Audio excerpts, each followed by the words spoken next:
காரணம் என்ன? குடிநீர் ஆதாரங்கள் எங்கெங்கே உள்ளன? இது குறித்த விவரங்களை வரைகலை மூலம் விளக்குகிறார் செய்தியாளர் பாலவெற்றிவேல். பார்க்கலாம். இந்தியாவின் சிலிகான் வேலியான பெங்களூர் நகரத்துல குடிநீர் தட்டுப்பாடு உச்சத்துல இருக்குது. வார் ரூம் அமைத்து குடிநீர் விநியோகம் செய்கிற அளவிற்கு மாநில நிர்வாகம் பல்வேறு விதமான வியூகங்கள் அமைத்தாலும் சவால் நிறைந்த பணியாக இருக்குது. பெங்களூர் நகரத்தை பொறுத்தவரையும் குடிநீர் தட்டுப்பாடு ஏன் ஏற்பட்டதுன்னு பார்க்கலாம். நகரத்தினுடைய மொத்த மக்கள் தொகை 1.4 கோடி பேர் வசிக்கிறாங்க. தமிழ், கன்னடா உட்பட 6 மொழி பேசுறவங்க இருக்கிறாங்க. நகரத்தில் உள்ள மொத்த வீடுகள் 23,93,845 வீடுகள் இருக்குது. ஒரு வீடுக்கு 100 லிட்டர் தண்ணினாலும் எவ்வளவு தேவைன்னு பார்த்துக்கோங்க. புறநகர் பகுதிகளை பொறுத்தவரையும் 2,29,000 மேற்பட்ட வீடுகள் இருக்குது. மேலும் இந்த நகரத்தை பொறுத்தவரையும் குடிநீர் ஆதாரமாக எதெல்லாம் விளங்குது அப்படின்னா நதி, நீர்நிலைகள், நிலத்தடி நீர் மற்றும் புறநகர்ல இருந்து லாரி மூலமாக விநியோகம் செய்யப்படுற இந்த 4 முறைகளில் குடிநீர் ஆதாரமாக விளங்குது.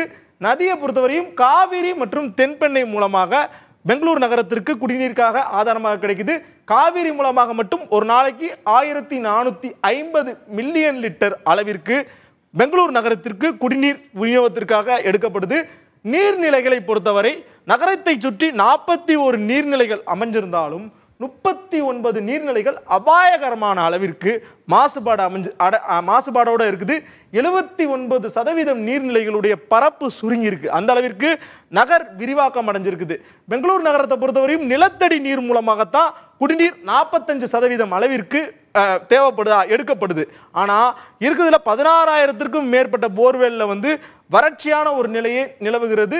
40 ஆண்டுகளில் 1055 மடங்கு காங்கிரீட் வீடுகளோட பரப்பு பெங்களூர் நகரத்தில் அதிகமாகுது. ஐடி நிறுவனங்களோட எண்ணிக்கை காங்கிரீட் தரைகள் காரணமாக மழை நீர் நேரடியாக தரைக்குள்ள போக முடியாதனால மழை நீர் சேகரிக்க முடியாதது காரணமாக நிலத்தடி நீர் மட்டம் சரிவு ஏற்பட்டிருக்குது. அதன் காரணமாகத்தான் அதிக தட்டுப்பாடு நிலவராக சொல்றப்படுது. 2006 2007 வரையும் 110 கிராமங்கள் பெங்களூருக்கு வெளியே உள்ள கிராமங்கள்ல இருந்து புறநகரில் நகரோட இணைக்கப்படுது. எப்படி செங்கல்பட்டு, ஆவடி போன்ற நகரங்கள்லாம் சென்னையிலிருந்து விரிவாக்கம் பண்ணப்படுதோ அந்த மாதிரி பெங்களூரை சுற்றியும் நகர் விரிவாக்கம் காரணமாக குடிநீர் தேவை ஆண்டுக்காண்டு அதிகரிச்சுக்கிட்டே இருக்குது. மேலும் பெங்களூர் நகரத்தை பொறுத்தவரை குடிநீர் தேவைக்கு நாள் ஒன்றுக்கு 3500 லாரிகள் மூலமாக ஐடி நிறுவனங்களுக்கும் வீடுகள், அடுக்குமாடி குடியிருப்புகள்லாம் அதிகமாக இருக்குது, அதற்கு விநியோகம் செய்யப்படுது. அடுத்ததாக தமிழ்நாட்டில் இருந்து மட்டும் ஒசூர் அருகில் உள்ள நகரம் அப்படிங்கிறதுனால லாரி விநியோகம் அதிகமாக தமிழ்நாடு மற்றும் கர்நாடகா மாநிலத்திலிருந்து இருக்குது. பற்றாக்குறைக்கான 5 காரணங்களை பார்க்கலாம். முதல் காரணம் வேகமான நகர்மயமாதல். எப்படி ஏற்கனவே பார்த்தோம், 110 கிராமங்கள் சேர்க்கப்படுது. இன்னமும் பெங்களூர் நகரம் விரிவாக்கம் அடைஞ்சுக்கிட்டே இருக்குது. அதுதான் ஒரு முக்கியமான காரணமாக இருக்குது.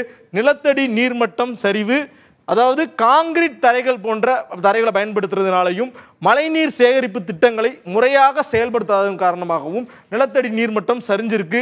நீர்நிலைகளுடைய மாசுபாடு அதிக அளவிற்கு இருக்குது. இருக்கிற நீர்நிலைகளை பாதுகாத்தாலே போதும். ஆனால் 39 நீர்நிலைகள் அதிக அளவில் மாசுபாட்டோடு இருக்கிறது. திட்டமிடப்படாத நகர்ப்புறத்தோட வளர்ச்சி காரணமாக அதிகப்படியான நகர் நெருக்கமாகவும் இருக்கிறது. ஒரு முறையான வடிகாலும் இல்லாததன் காரணமாக இந்த ஒரு நிலை ஏற்பட்டிருக்கு. பருவநிலை மாற்றம் தான் ஒரு பெரிய பிரச்சனையாக 5வது ஒரு பாயிண்டாக இருக்குது. பருவநிலை மாற்றத்தை பொறுத்தவரையும் உலகத்தில் உள்ள 11 முக்கிய நகரங்களில் இந்தியாவிலிருந்து வறட்சியினால் பாதிக்கப்படுற ஒரே நகரமாக பெங்களூர் நகரம் இருக்குது. பெங்களூரு ஒரு பெரிய பொருளாதார கேந்திரமாகவும் ஐடி பூங்காவாகவும் விளங்குது.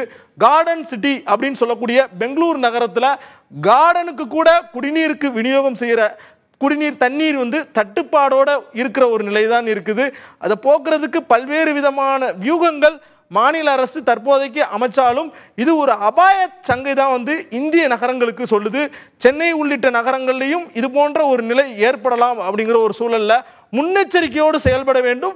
பெங்களூரு நகரத்தை பொறுத்தவரையும் தற்போதைக்கு மாநில அரசுகள் பல்வேறு நடவடிக்கை எடுத்து வருவதாக கூறப்படுகிறது.